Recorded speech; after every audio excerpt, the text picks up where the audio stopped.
Moram priznati, da enoprostorniki niso moja najljubša avtomobilska oblika, predvsem zaradi lastnikov, niti ne toliko zaradi avtomobilov samih. Namreč zanje pogosto ne vidim nobenega pravega razloga, ker ob enem ali pa dveh otrokih tako velikega avtomobila ne potrebuje nihče.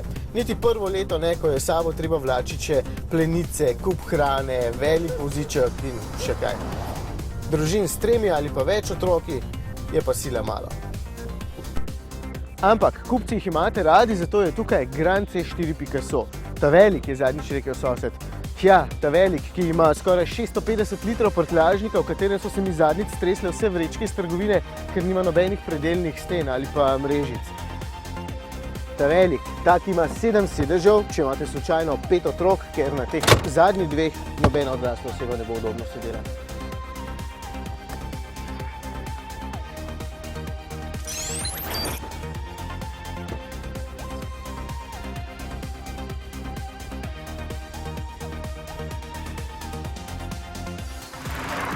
Sicer pa, če ga že morate imeti, potem je trenutno tole eden najbolj prepričljivih enoprostornikov na trgu. Nenavadno se mi zdi samo dejstvo, da zadaj nima drsnih vrat, ker bi bil potem še bolj uporaben. Mi je pa všeč, da pri Citroenu niso podlegli trendu, da morajo biti vozne lastnosti skoraj športne, ker dejansko vsi tekmujejo v tem. Pa je popolnoma brez veze.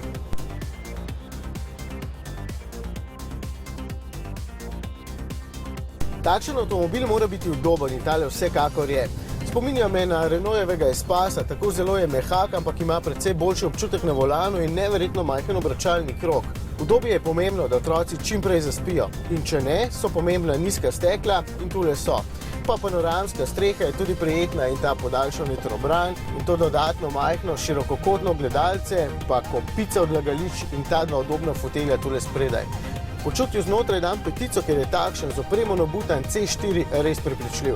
Tile ogrevani in vse smeri nastavljivi sedeži so pa enostavno odlični. Moti me isto, kar je zadnjič pri krajšem Picassoju motilo Mateja. Tile zasloni na dotik. Jih je že fino gledati, ker lepo poživijo notranjost, ampak je za vsako stvar treba pritisniti cel kup gumbov in potem traja predolgo. Pa še dokaj slabo odzivno je vse skupaj.